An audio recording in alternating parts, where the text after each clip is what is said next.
Assalamualaikum warahmatullahi wabarakatuh. In this video, I will explain to you how to analyze the data for pair t-test or independent sample t-test. Make sure you have appropriate data for pair t-test. You must have two quantitative variables of the same measurement measured at two different points of time. So for this data set, we have two variables of score before and score after. So both are quantitative variables. They are similar variables but measured at two different points of time before and after attending the seminar. So let's say, for example, we want to compare the average motivation score of the student before and after attending the seminar. So you can create statement of hypothesis H0 mu D equal to 0, H1 mu D not equal to 0. So to analyze data, at first you must go to Analyze tab, Compare Mean, and then choose Pair Sample t-test. The following window will appear. So you need to insert the variable of interest. You may put the score before the seminar in the column variable 1, and you may put the score after the seminar in the column variable 2. If you put the score before the seminar in column variable 1, so the mean difference mu D will be calculated as mu before minus mu after. Otherwise, the mean difference mu D will be calculated as mu after minus mu before. So for this example, we use mean difference mu before minus mu after. And then click option. The following window will appear. So the point and interval estimation for the difference mean difference will produce here. The default confidence level for the interval estimation is 95%. If you like to change this value, you may change the confidence level here.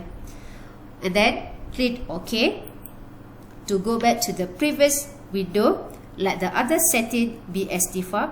And then finally click OK to produce the result. And then you can see the output will be displayed. So there are several tables here, but we're focusing on pair sample statistic and pair sample test. For first table, pair sample statistic, it will show you the value of mean, number of observation, standard deviation, and standard error mean for score before and score after. And for table number 3, it show you pair sample test. So for this table, you can see we have mean. So mean refer to mean difference, D bar, total D divided by N. And this one refer to standard deviation of difference is equal to 8.826. This one refer to standard error mean 2.661. So to calculate standard error mean, you can use formula standard deviation of difference over square root of N. And this one, 95% confidence interval of the difference. So it shows you the confidence interval for lower limit and upper limit using 95% confidence interval. And here refer to T. So T means that refer to test statistic for testing the mean difference. So the value is equal to negative 5.979. So DF refer to degree of freedom, N minus 1. So 11 minus 1 is equal to 10. And SIG stands for significant. So it's referred to p-value for testing the mean difference.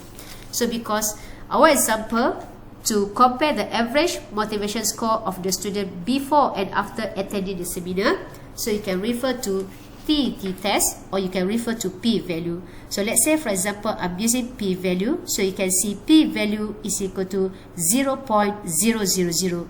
So since p-value less than alpha 0.05, therefore it can be concluded that there is a significant difference in the average motivation score before and after attending the seminar.